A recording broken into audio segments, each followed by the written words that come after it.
amin'izay rehetra mahalala an'Andriamanitra sady voantso ny masina. Ho aminareo ry havana ny fahasoavana sy ny fiadanana avy amin'Andriamanitra ray sy Jesosy Kristy tompontsika. Misaotra an'Andriamanitra lehibe isika io ity alahady faharoa amin'ny volana avrila ity. Alahady natokana indrindra hitondrana mambavaka ny sampana Dorkasy FJKM. Ary ity koa no alahady ny Sampandrofia, amaranantsika ihany koa ny alahady amin'izao karemy izao, kanefa iomanantsika sahady ho amin'ny herinandro masina hitsenantsika ny Pasika fandresena miaraka amin'ny Jesosy Kristy ilay nandresy ny fahafatesana. Andeha isika rehetra ry havana hidera sy ny voninahitra ny tompontsika ka hovakitsika am-pitsanganana ny Salamo 520. Salamo 520 hovakitsika ry havana ny andininy rehetra manao hoe amin'ny anaran'ny Tompo. Jehovah, iza no hitoetra amin'ny tabernakelinao, iza no omba ho tendrombohitra masina, izay mandeha tsy misy tsiny ary manao izay mahitsy, sady misaintsaina ny marina ny fony, tsy manendrikendrika ny lelany, sady tsy manisy ratsy ny sakaizana, ary tsy manao izay afa-baraka ny namany, tsy manaja ny ratsy fanahy, fa manome voninahitra ny matahotra ny Jehovah, tsy mivadika amin'ny fianianana na dia manimitra ny tenany azy, sady tsy mampanana ny volany, na mandray kolikoly hanamelona ny marina, izay mitandrina izany dia tsy mamozomozo marik'izay. Amen. Hira faraka amin'ny 50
Vavaka isika ry havana,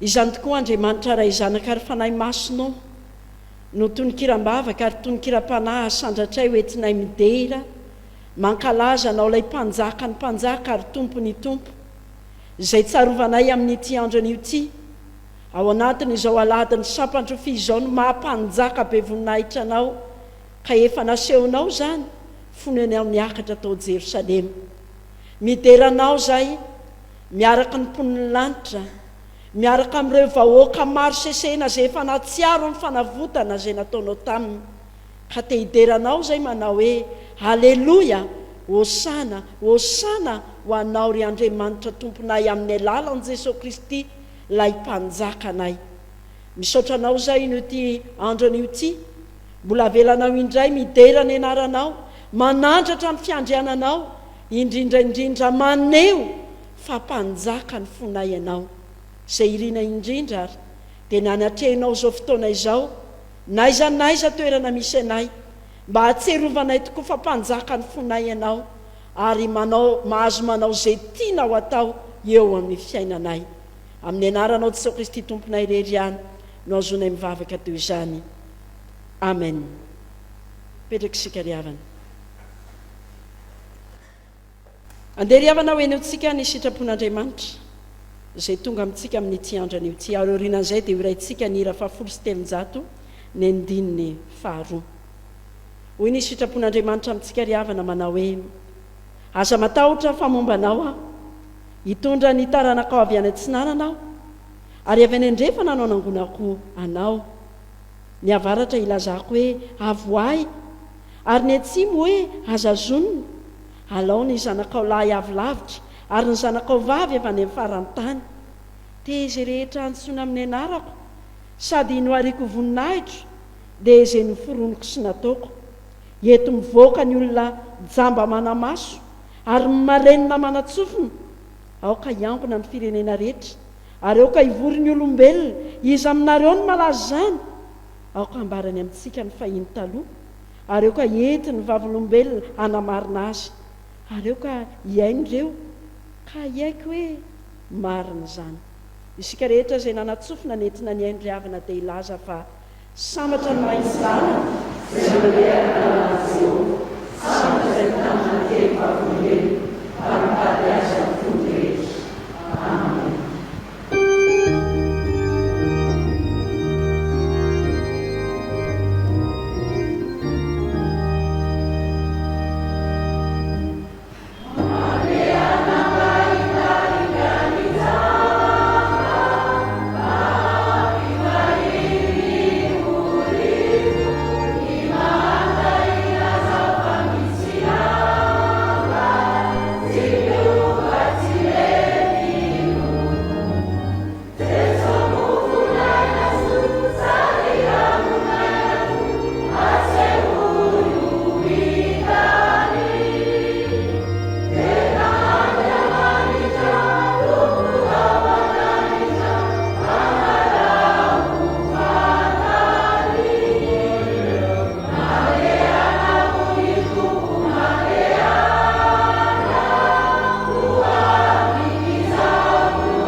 Ivavaka isika riavana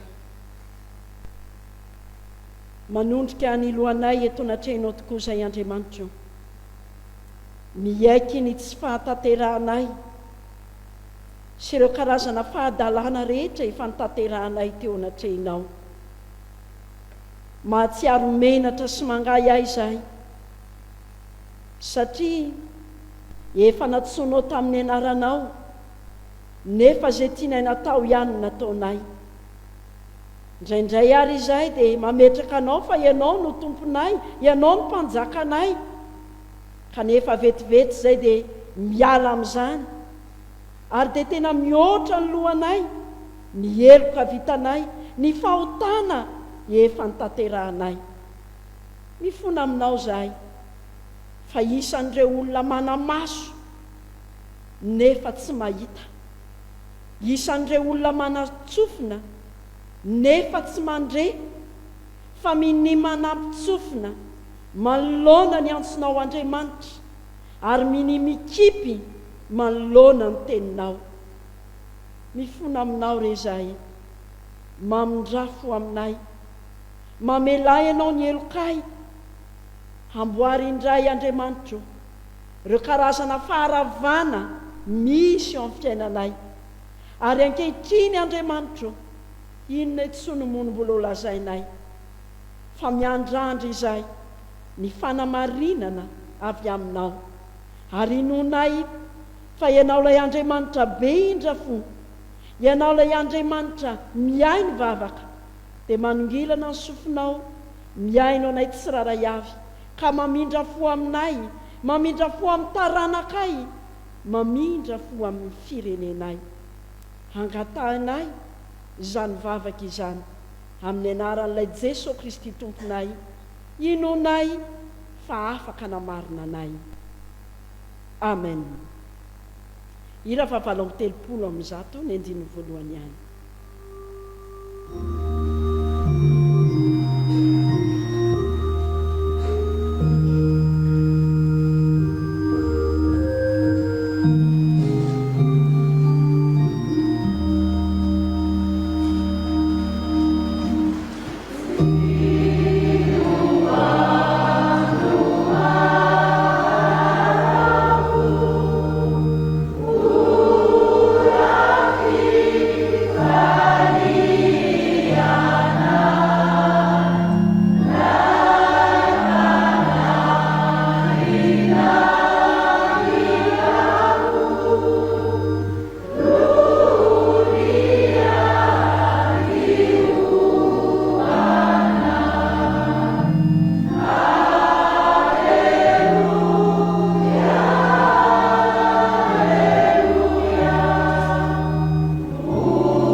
Izay nibebaka marina tokoa ry havana 𝙁𝙤𝙗𝙗 ny teny somafaly anarenan'Andriamanitra anao indray eo amin'ny fiainana.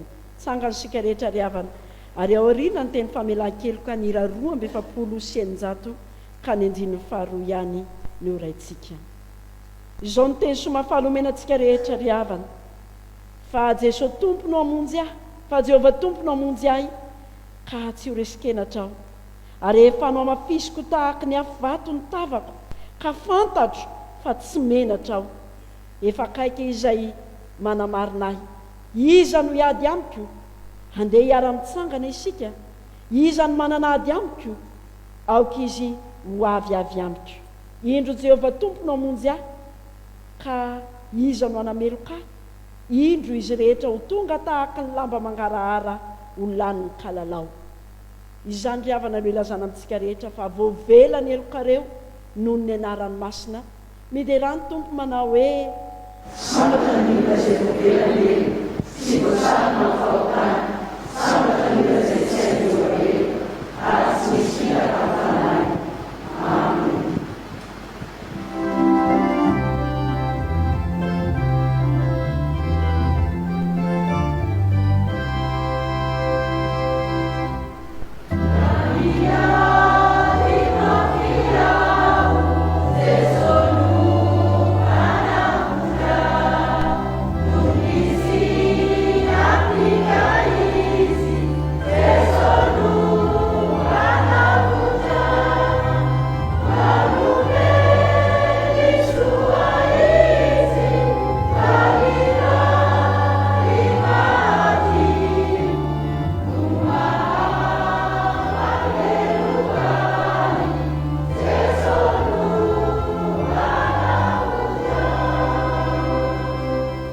Andesika ry havana hiaranaiky sy hanambarany fanekempinoana kristianina izay iraisantsika amin'ny fiangonana manorana zao tontolo izao, dia ny fanekempinoana laharana 2 manao hoe isika mino an'Andriamanitra iray, iray tsy toro, mpanao ny lanitra sy ny tany, ary ny zavatra rehetra na nitana antsika, ary an' Jesosy Kristy Tompo iray, zanaka iray tokan'Andriamanitra, ataon'izao rehetra izao ny mazava dia amin'ny mazava Andriamanitra tokoa avy amin'Andriamanitra nateraka fa tsy natao iray amin'ray amin'ny zavatra rehetra izy nahaliana zao tontolo izao nohony amintsika olombelo sady famonjenantsika dia nidina fananganitra izy ary natao ny fanahy masina nofo afaka amin'n'avitsiny dia tonga olona izy nomona tamin'ny azy fijaliana ny fanafantanantsika tamin'ny manapaham-potorato izy maty izy kanarevo nitsangana tamin'ny amin'ny andro fahatelo araka izay voasoratra izy niakatra ao any an-danitra izy ary mipetraka eo taniny vavanana iray avy any amin'ny indray ao amin'ny voninahitra hitsara miverina sy maty ary mandrak'izay mifanjakana isika mino ny fanahy masina tompo sady mpambe aina izay avy amin'ny raisiny zanaka fa hitsahana izay fankalazay miaraka amin'ny raisiny zanaka izy dia miteny tamin'ny vavam-pahampana isika mino ny fiangonana iray masina miolona ny fanambaran'ny apôstôly ary manerana izao tontolo izao isika manaiky ny batisa iray famelan-kelona sady manantena ny fitsangana maty ary ny fiainana mandrakizay. Amen. Petraka isika riavana. Tonga amin'ny fotoana isika riavana izay anavoazantsika ny fanoloran-tena ho an'ny Tompo ka hanao ny anjara hirany ny zanantsika ao amin'ny tanora ary eo anatin'izany ny 𝙃𝙤𝙯 dia anatin'ny drakitra eny amintsika.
Ny hira fahatelo amby efapolo sy efajato ny andininy faharoa ry havana no manatsika n'olotra ny fanatitra.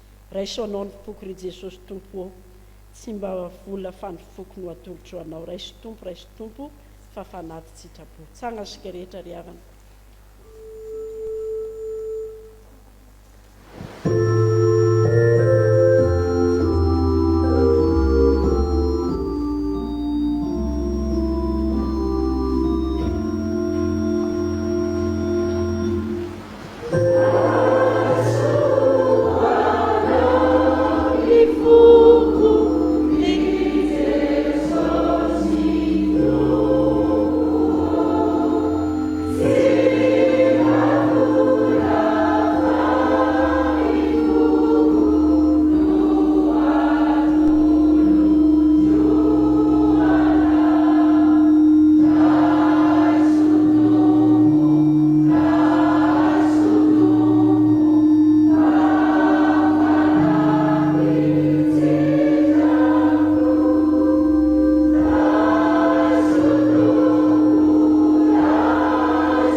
Tonga amin'ny fotoana izay anjara ho an'ny ankizy sy ny tanora sika ry havana, ka ny hira 777 ny andininy voalohany ihany no iraintsika, dia mitsangana avokoa ny ankizy sy ny tanora rehetra, ary hitsangana koa ny mpanompon'Andriamanitra hitondra ny hafatra ho antsika.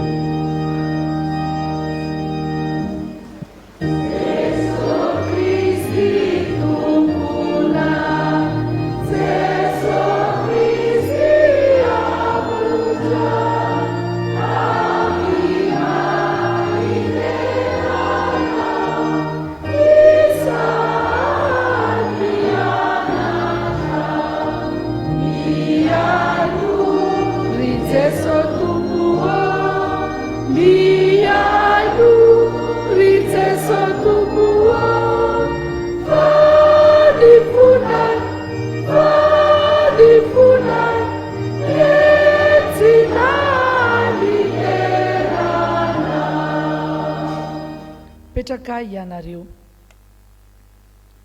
Ny soratra masina izay fampizarana amin'izao fotoana natokana ho an'ny ankizy sy ny tanora izao dia ato amin'ny filazantsara nosoratan'i Matio 9 ny andininy 17. Matio 9 ny andininy 17, vakina amin'ny anaran'ny Tompo.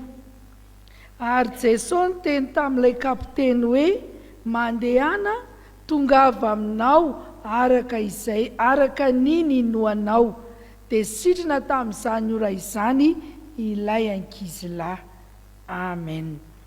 Lay tapany ao ampovoany eo ankizy sy tanora no andeha ho singantsika manokana, dia le tenin'i Jesosy hoe, mandehana tongava aminao araka ny ninoanao. Andeha ary tantara kely anankiray no entsika nazavana izany soratra masina izany. Raha ity perikopa eto ambany masika ity aloha dia tena nino ilay kapiteny izay nanana ankizilahy narary mafy tao an-tranony. Dia rehefa nytenenin'i Jesosy izy hoe, mandehana tongava aminao araka izay ninonao, dia tena sitrana tokoa ilay ankizilahy. Isika koa ankizy mety ho tody zavatra araka izay inotsika raha tena mino isika. Fa dio ny maniry loza eo amin'ny fiainana, satria raha mino tsika dia ho tanteraka ihany koa izany. Ty ary misy tantara kely. Nisy zazavavy kely anankiray 7 taona izy, vavitokany ray aman-dreniny izy io ankizy. Tena be fianta loatra izy io ary mandrakariva izy io dia kamokamo mandeha mianatra. Indray andro ary izy ka mandeha hianatra dia hoy izy tamin'ny reniny hoe neny a tsy handeha hianatra andro hafa marary ny kiboko a ary za koa nefa tsy handeha hoentina any amin'ny dokotera dia gaga ny reniny ianao milaza marary anaka nefa ny tsy hoentina any amin'ny dokotera mandainga ianao hoy ny reniny taminy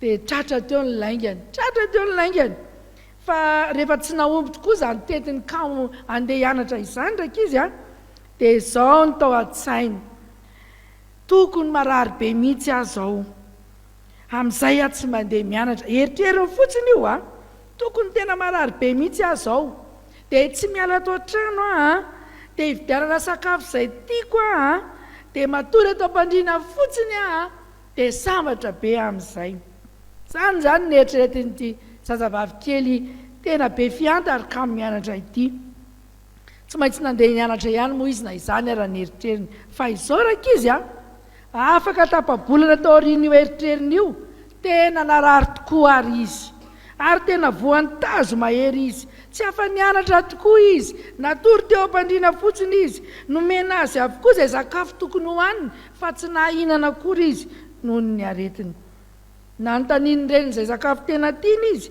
saingy hitan'izay lazaina satria tsy hitan'izay lazaina tamin'izany satria tsy isy tiany izay sakafo nomena azy nalahelo mafy koa izy tamin'izany fa raha mba te lalao hiaraka amin'ny namany ary izy indrisy fa teo am-pandriana ihany teo izy rakizy vao nanenina fa tsy haniry arary itsony aleo fa azoty hianatra amin'izay aho hoy izy anakapo afatra ho antsika ary ankizy tanora avy amin'izany soratra masina izany aza maniry loza fa aleo maniry zavatra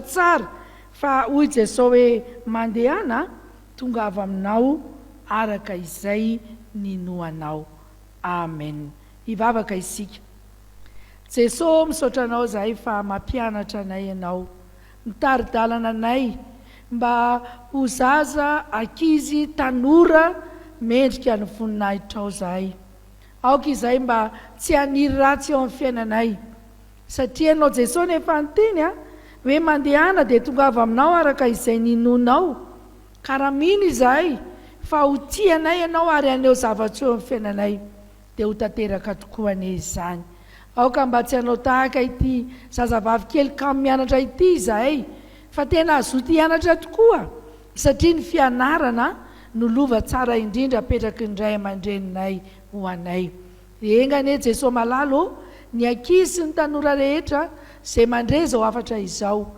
dia mba haniry tsara toetra tsara azoty hianatra tsara mba homendrika ny voninahitra ao amin'ny anaranao Jesao tomponay no angatana izany amen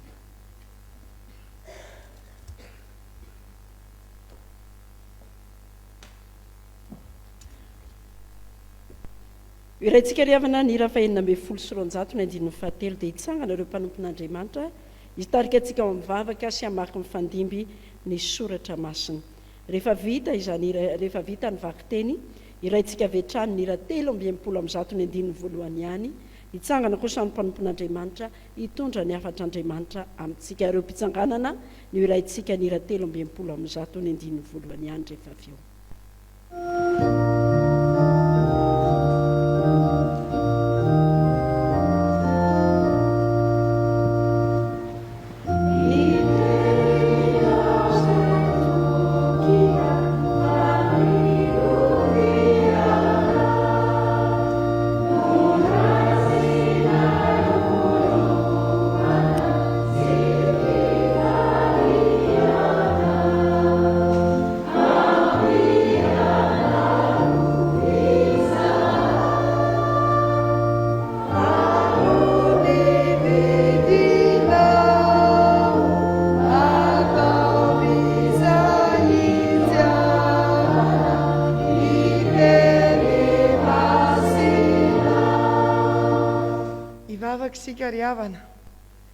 ry Andriamanitra raha izanaka fanahy masina misaotra anao zahay fa manana izao ora sy fotoana izao andrenesana ny teninao mangataka ny fiasan'ny fanahy masinao aminay tsirairay avy izahay mba ahatonga ny teninao hamovo tsara eo amin'ny fiainanay.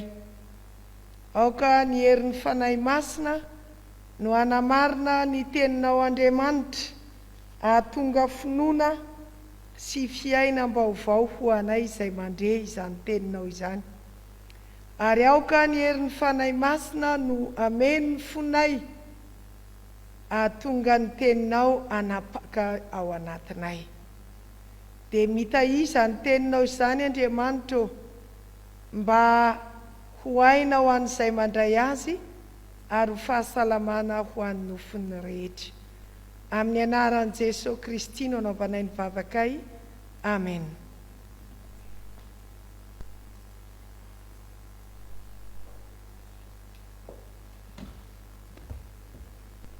Ny vakiteny voalohany dia arak'izay hitantsika ato amin'ny bokin'ny 𝙁𝙤𝙯.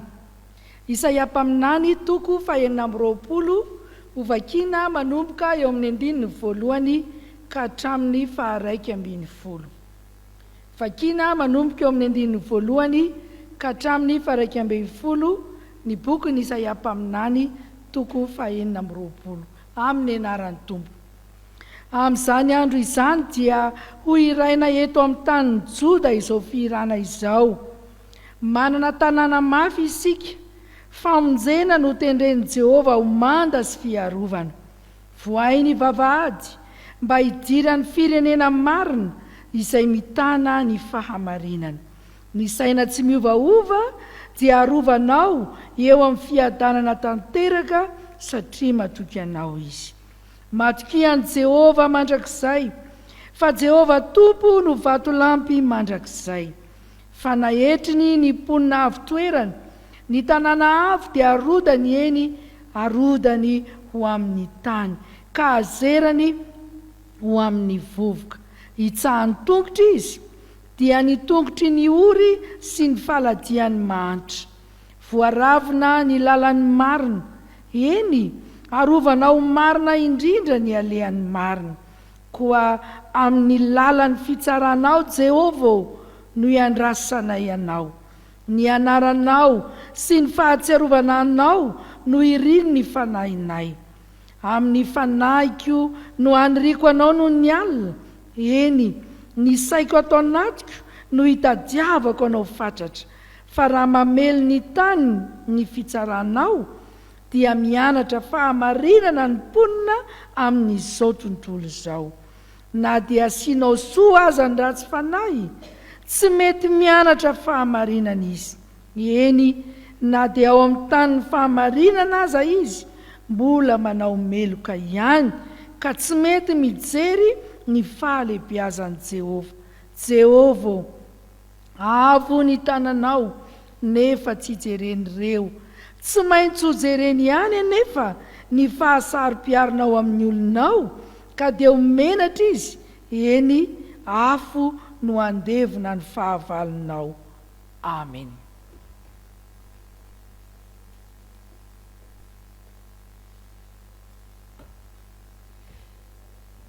Mbola ho toizantsika ny famakiana ny teny soratra masina arak'izay hita ao amin'ny filazantsara ny soratan'i Jaona, toko 220, atomboka eo amin'ny 220 ka hajanona hatramin'ny 720.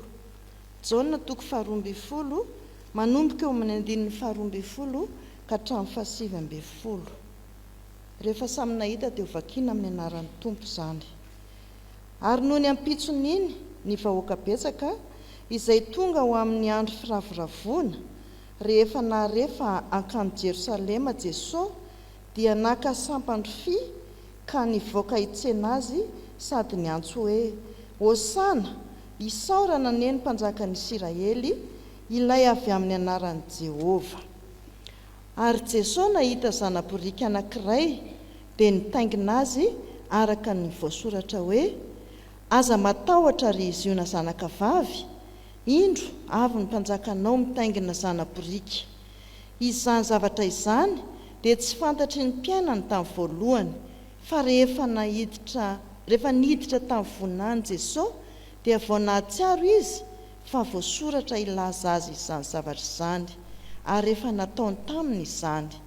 ary nanambara azy ny vahoaka izay teny aminy fony izy ny antso any Lazarosy hivoaka tamin'ny fasana ka nanangana azy tamin'ny maty, ary izany koa no nitsenan'ny vahoaka azy satria efa reny fa nanao izany famantarana izany izy. Ary tamin'izany ny fariseo dia nifampilaza hoe, hitanareo fa tsy maefa na inona akory anareo, indro efa lasa manaraka azy avokoa izao tontolo izao. Amen.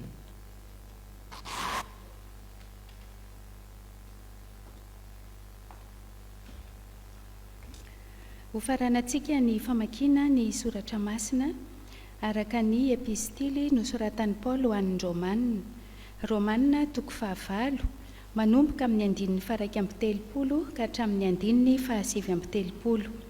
Romanina toko 9 1:1 ka hatramin'ny 1:7. Amin'ny anaran'i Jesosy. Inona ary no lazaintsika ny amin'izany zavatra izany? Raha Andriamanitra no mombantsika, iza no ahatohitra antsika, izay tsy niaro ny zanany lahy fa natolo ny hamonjy antsika rehetra izy. Tsy omeny antsika miaraka amin'ny maimaim-poana koa va ny zavatra rehetra? Iza no hiapanga ny olom-boafidin'Andriamanitra? Andriamanitra no manamarina azy. Iza no manameloka? Kristy Jesosy no efa maty, eny, sady nitsangana tamin'ny maty koa, ka mitoetra eo amin'ny tanana ankavanan'Andriamanitra ary mifona ho antsika. Iza no asaraka antsika amin'ny fitiavan'i Kristy?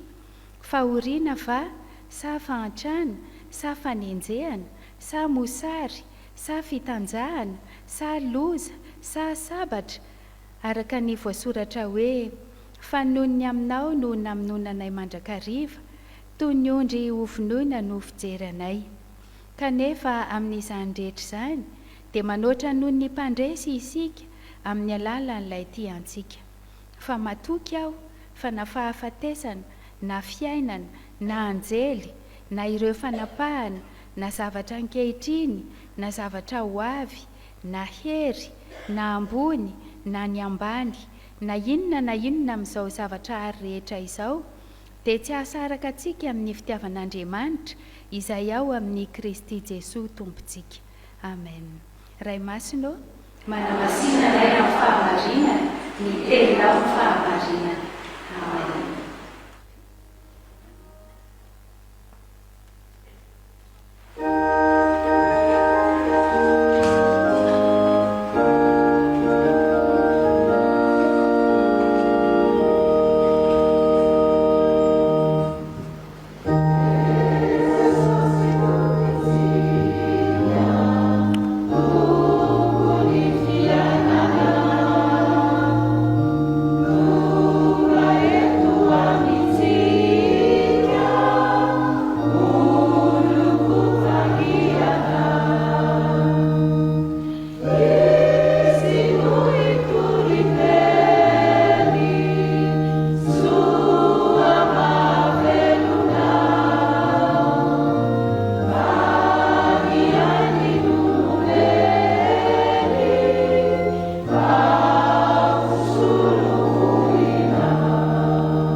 Ny fiangonana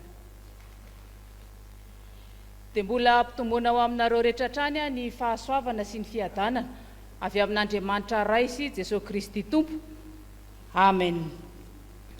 Ity alahady ity dia alahady mialohan'ny Pasika, izay atsotsika fiangonana hoe Alahady Sampandrofia, ahatserovantsika ny nekaran'i Jesosy tamboninahitra tao Jerosalema.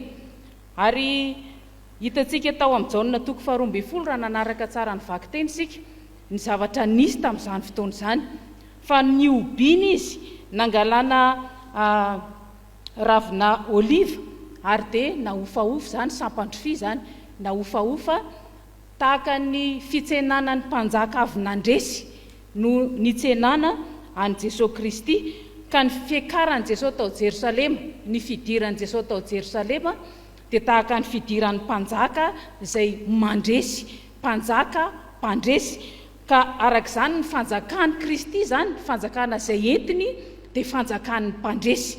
Izay rehetra ao anatin'ny fanjakan'ny Kristy dia mpandresy, ny olona fanjakan'ny Kristy zany dia olona mpandresy eo amin'ny fiainana.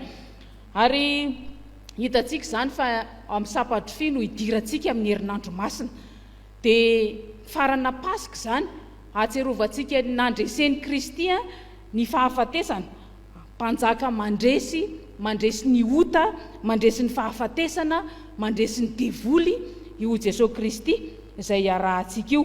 Ka zay rehetra manaraka azy dia andresy ny fahafatesana ihany koa, andresy any Satana izay mifanandrina aminy isanandro isanandro. Izay raha avako malala ny Alahady Sampandrofia.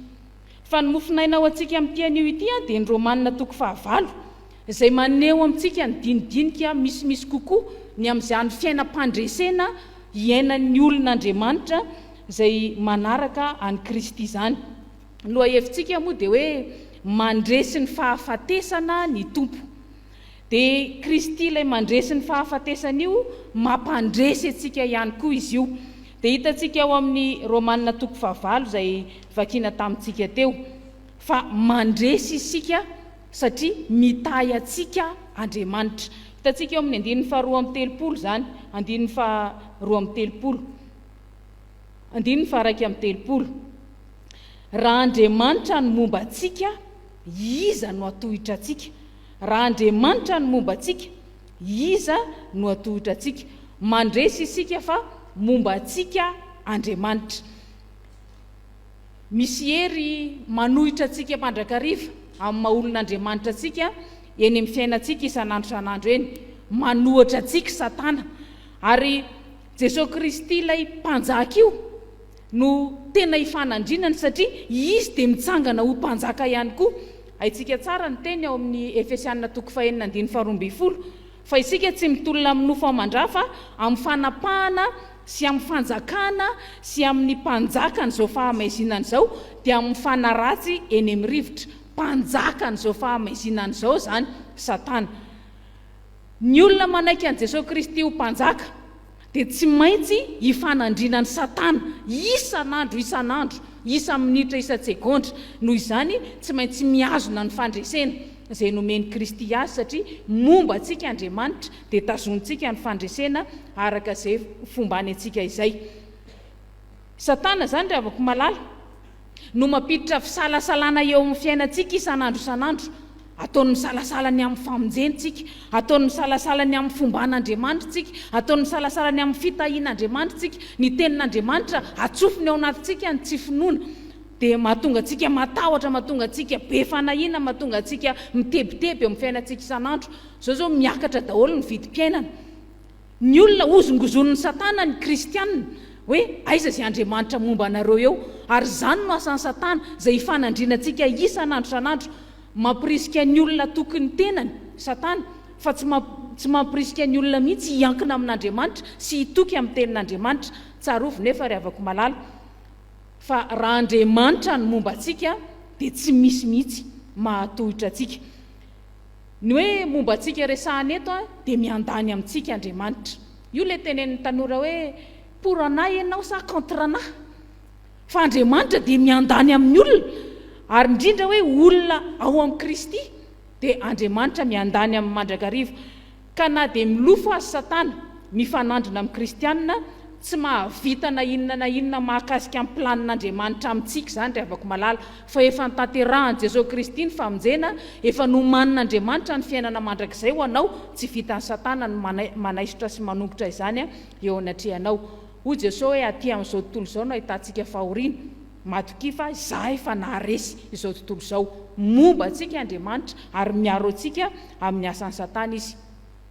Tsara be ny anoharan'ny Tompo antsika amin'ny ondry, fa itsika dia ambara hoe ondrin'Andriamanitra, Jesosy no mpiandry na Jehova no miandry antsika.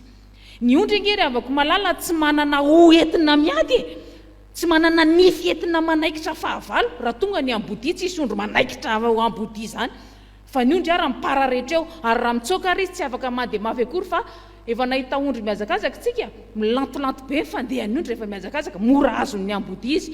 Fa ny fahaveloman'ny ondry dia miankina amin'ny mpiandry azy. Rehefa mifanandrina amin'ny fahavalon'ny ondry ny mpiandry ondry dia velona sy afaka ny ondry. Ary tsaroa fa Jesosy no miaro antsika, izy no mpiandry tsara momba antsika Andriamanitra ry avako malalaka. Na inona zavatra mafy vakivakinao eo amin'ny fiainana, na toy inona endriky ny fahavalo lehibe eritreretinao eo anatrehanao dia tsaroa fa mitantana sy miaro ary miay anao Andriamanitra. Mampandresy antsika zany ny Tompo fa momba antsika izy. Dia eo amin'ny 2:30 hitantsika hoe mandresy isika fa mitay antsika Andriamanitra. Hoy ny fanontaniana hoe izay tsy niaro ny zanany lahy fa natolony hamonjy antsika rehetra izy, tsy omeny antsika miaraka amin'ny maimaimpona koa va ny zavatra rehetra. Io fanomezan'Andriamanitra antsika ny sarobidy io dia fitahian'Andriamanitra ao antsika, fitahiana ny nanomezana ny Jesosy Kristy Tompo hamonjy antsika tsirairay avy. Ary Jesosy Kristy ary nomeny antsika ilay tena sarobidy teo aminy zanany lahy tokana zany. Maika tsy omeny antsika maimaimpona ve izay ilayntsika amin'ny fiainantsika andavanandro, omeny antsika voalohany indrindra izay rehetra ilayntsika amin'ny fivelomantsika amin'ny maha-kristianina antsika. Nanaiky an Jesosy Kristy ho tompo sy mpamonjy ianao, nandray azo mpanjaka eo amin'ny fiainanao ianao, tsaroa fa omeny anao ny fahafahana mivelona zany, omeny anao ny hery ahafahanao manohitra izay mety ho fanesona na mety ho zavatsarotra lalovana amin'izany mahazanak'Andriamanitra zany. Omeny anao ny famindram-pony, omeny anao ny fiarovana, omeny anao ny fitiavana, omeny anao ny zavatra rehetra izay ilainao entina miatrika ny fiainana maha-kristianina. Ary tsy izany ihany fa omeny anao izay rehetra ilainao ara-tsaina, ara-batana, ara-panahy, maha-olona manontolo dia Andriamanitra no mikarakara azy. Efa nomeny antsika ny zanany ry avako malala. Aza be fanahiny ianao ny amin'ny fiainanao, ny amin'ny hoavinao, ny amin'izay iaviny, ny amin'izay hoavin'ny zanakao, ny amin'izay fiainanareo menakavy. Aza be fanahiny ianao fa efa nomeny antsika ny zanany lahy tokana dia omeny antsika maimaimpona ihany koa ny zavatra rehetra ahafahantsika mijoro ho tena olon'Andriamanitra eo amin'ny fiainana isan'andro. Dia mbola hitantsika amin'ny alalan'ireto fanontaniana maro samihafa mampisalasala ny olombelona rehetra ihany koa ny fandresena omeny Tompo antsika.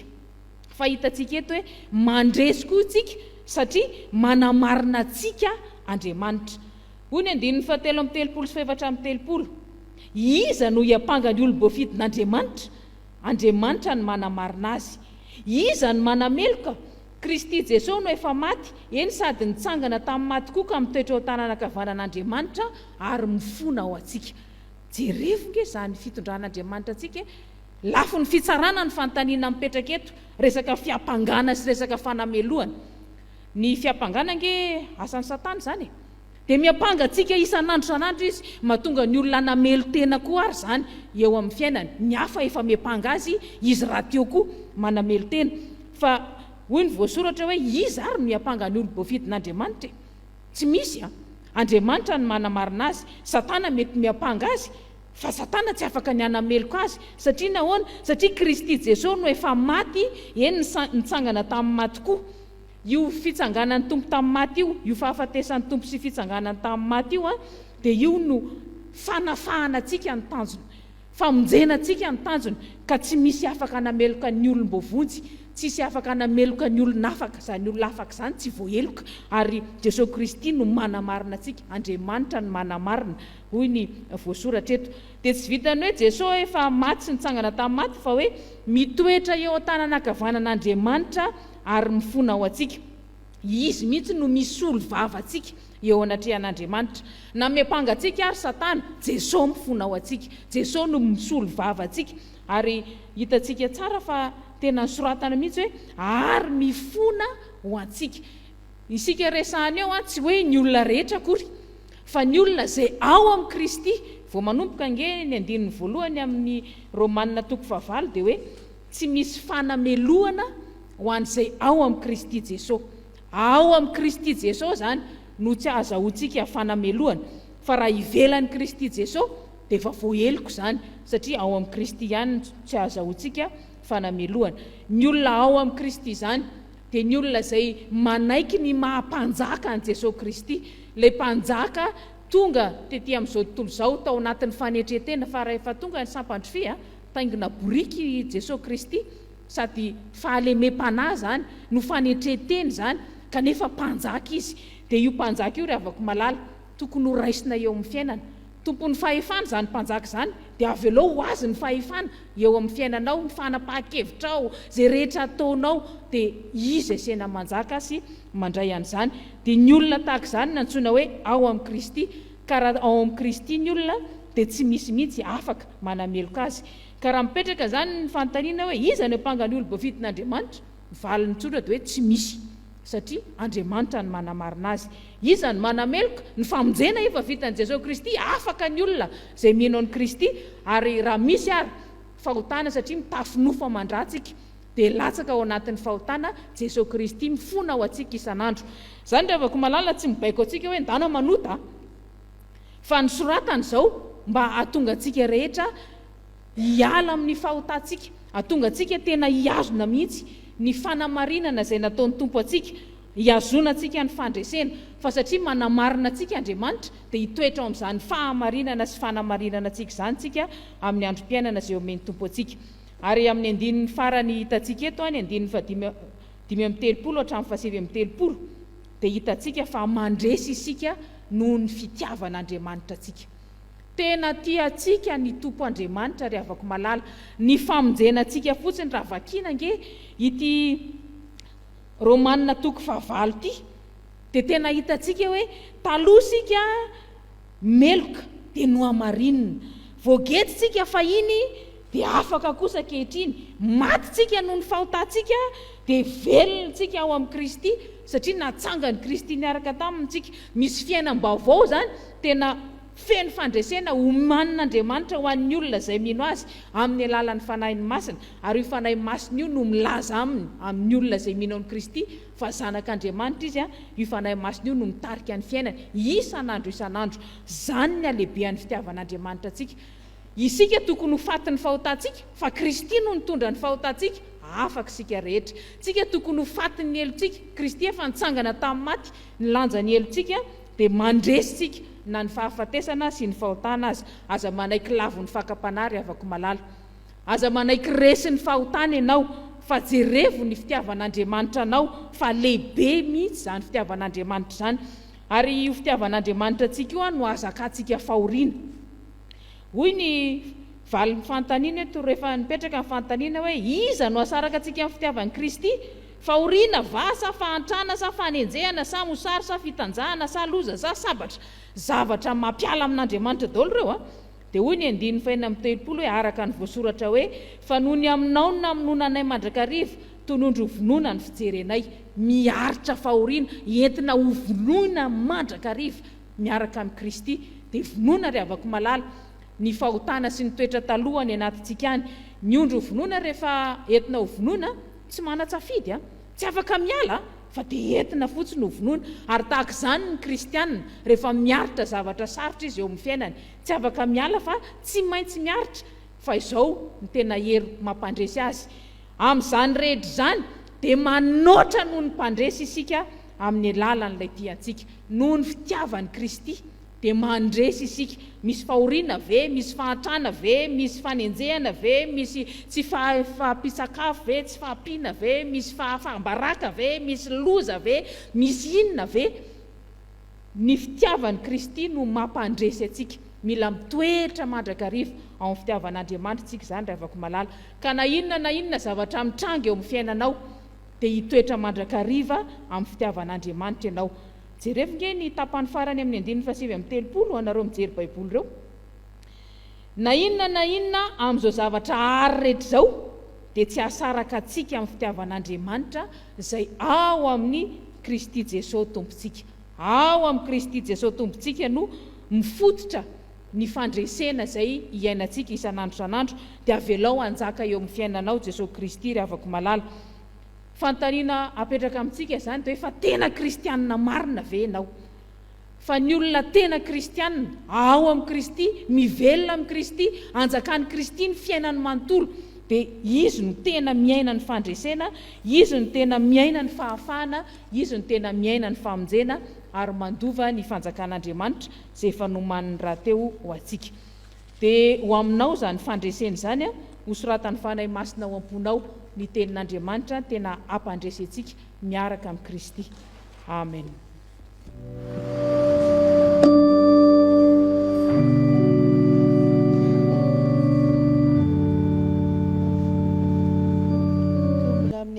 vavaksika ry havana. Misaotra anao izay ry Andriamanitra rainay io fa omena ho anay ny fiainam-pandresena ka na dia mandalo atsarotra ary izay ety amin'izao tontolo izao, na dia mifamaofao eo amin'ny fiainanay ny tsy fisiana, dia omena ho fampanantenana mandrakariva izay ny amin'ny teninao. Misaotra noho ny amin'ny teninao Tompo izay mamelona indray ny fanantenanay ny amin'ny Jesosy Kristy zanakao izay nomena ho anay, manome ny fiainam-pandresena.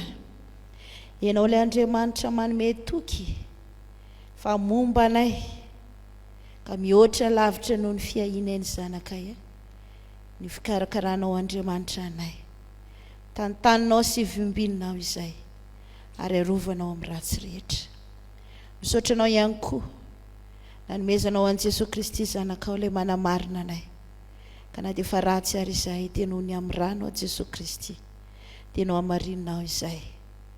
Misaotra ihany koa noho ny fitiavanao, na dia mpanjaka be voninahitra ary ianao dia nanetry tena, nanaiky nitondra ny fahorinay, nanaiky nitondra sy nizaka izay rehetra mety ho tokony ho zakainay, efa nizakainao izany. Misaotra Tompo, matsiaro izay mitraka ary manana fiainana miavaka satria mpandresy izay. Mametraka izay Tompo ny fiainan'ny FJKM eo am-pelantananao. Jereo manokana ny birao mpendraikitra foibe, mpiara-miasa amin'ny rehetra ao anatin'ny fiomanana izay izao ny amin'ny fivorian'ny mpendraikitra foibe voalohany amin'ity taona 2024 ity. Ianao andamina ny zavatra rehetra, anao ny fiangonana Tompo, ary mivavaka ho an'ny mpendraikitra foibe rehetra, andeha amin'ny fahatahorana anao Andriamanitra, ary oka ny sainao Kristy no anjaka. Ary amin'izao alahady izay natokana ho an'ny sampana Dorkasy manerana ny sahany FJKM izao, dia mivavaka izay ho an'ny braon Dorkasy foibe. Ianao Andriamanitra ray no ampaherin'ny tsirairay, ary mivavaka ihany koa izay ho an'ny Dorkasy isaky mpitandremana, isaky ny synodam-paritany, isaky ny fiangonana manerana ny sahany FJKM.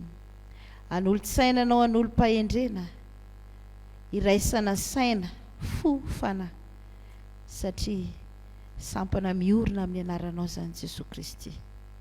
Ao ny ezaka nitetika asa rehetra izay kasaina, ianao ny ampahomby izany, fa raha miasa ianao dia tsy misy mahasakana. Apetraka eo am-pelantananao ihany koa fiomananay, ny amin'ny fionam-be izay ho tanterahana any amin'ny synodam-paritany faritany voalohany any Antsiranana. Ao ihany koa ny fikasanay izay anokana ny akany jera, tanteraka araka ny sitraponao zany Andriamanitra, ary rehetra mety ho sakatsakana aza velanao tanteraka. Reny mpianakaviana ny sampana Dorkasy, eo ny fanomanana rehetra na dia ao anatin'izao vanim-potoana sarotra izao ary. Mino izay Tompo, fa ny fitiavanao no manery anay tsirairay ka hanananay fahafahamanao rehetra natanterana ny asanao atao anatin'ity sampana Dorkasy ity. Dia ianao Tompo no hijery ny ankonana tsirairay, amaolana ihany koa ianao, ahafahanay manompo anao Andriamanitra, jereo manokana ny fiainany tsirairay. Raha misy marary Tompo sy trano meo tanjaka meo ery, raha misy very-hevitra trakao meo fanantenana, fa ny teninao teo nefa nampahery anay fa mpandresy izay noho ny aminao Jesosy Kristy. Ka na dia mifamaofao ary izay tetika rehetra ataon'ny Satana eo ny lohanay, na misesy ny lohanay ary rehetra mety fakapanahy, mampandresy anay hatrany ianao. Izany vavakay Tompo, satria mpandresy izay dia iombona anay ilay vavaka nampianarinao manao hoe. Ray anay sy Andriamanitra, mamasina ny fianarana, itovana ny fanjakana, atao ny sitraponao, iterana ny Andriamanitra, miranay ny tanasazana, ary mamelana ny kay, taranana ny semenatana, ary azamitona ny fanana, manafana ny alasy, ary ao fanjakana sy mety, ary mafinaritra manasay. Amen.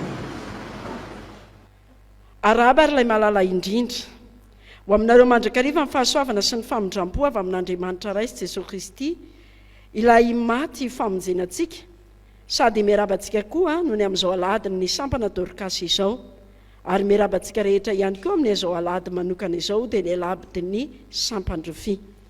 Hoy ny soratra masina mbola maniraka antsika ihany hoe mandehanany amin'izao tontolo izao ianareo ka mitoriany filazantsara amin'ny olombelona rehetra. Fa mbola amin'ny fifaliana ihany koa no iarabanantsika rehetra ny amin'izao mbola taona jobily volamena ankalazantsika an'Andriamanitra noho ny amin'ny 15 taona ny joroany no sampana Dorkasy izao. Ka anehoantsika tokoa fa vavolombelona anambara isika rehetra fa i Kristy no fihavanantsika. Araka izany raha vavy malala maneho ny ezaka rehetra isika ho fanatotosana ny tsangam-bato ny 15 taona izay trano hanetseranana moa no nahorintsika. Efa mikely aina ny komity amin'ny fandavarana ny asa sainga zava-dehibe ny tolo-tanana avy amintsika hatrany satria ny tao-trano tsy efa nirery koa alahoery ary ry havako ary dia mampiomana antsika rehetra sahady satria araka ny tety andro sy ny fandaminana dia hitokana n'io trano io isika ny alahady ny 7 ny volana aogositra taona 2022 any Antseranana. Ary aorianan'io dia anao ny fiaonam-be 12 io isika any Antseranana ihany sady fitokanana ny kandiera izany amin'ity taona ity no fiaonam-be 12. Mampahatsiahy antsika ary fa mbola mitohy sy manao ny ezaka goavana isika amin'ny andavoraritsika n'izany asa izany. Ary isaorantsika koa Andriamanitra ny amin'izay zavatra efa napombany antsika ka nazahoantsika nanangana ny orinasa dia ny orinasa ao amin'ny centre tabita izany. Efa mandroso ny asa ary tsy mihena mitaha amin'ny hafa ny zava-bita ao.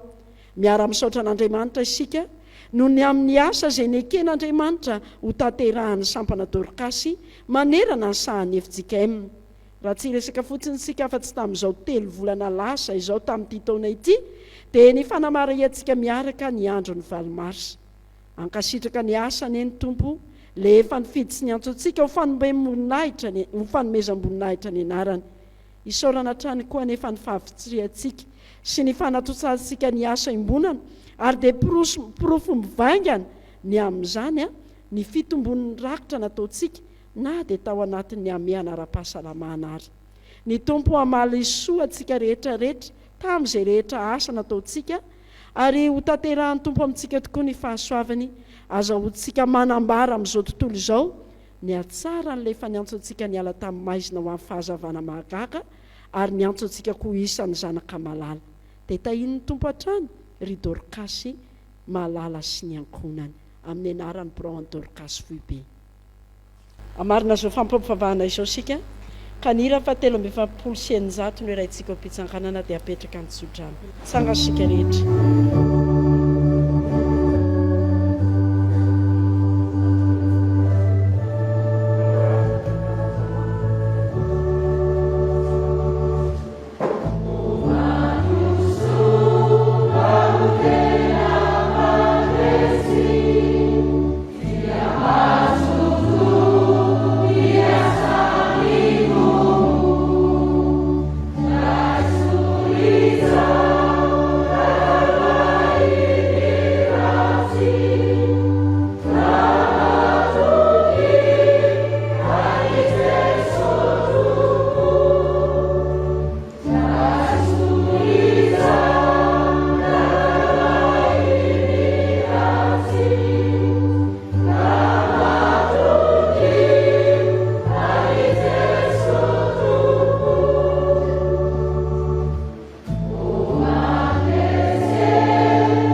ho tanteraka amintsika rehetra ry havana nytsodrano izay tononona amin'ny anaran'ny tompo ary andriamanitry ny fiadanana masina anareo samy ho tanteraka ka karovana avokoa ny fanahinareo sy ny ainareo ary ny tenanareo ho tanteraka tokoa ianareo ka tsy anatsiny eo fiavian' Jesosy Kristy tompontsika mahatoky izay efa niantso anareo dia izy ihany no anefa izany.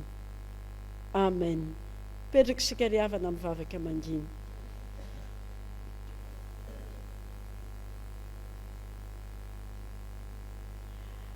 Ho an'Andriamanitra irery ihany ny voninahitra amin'ny anaran'ny Ray sy ny Zanaka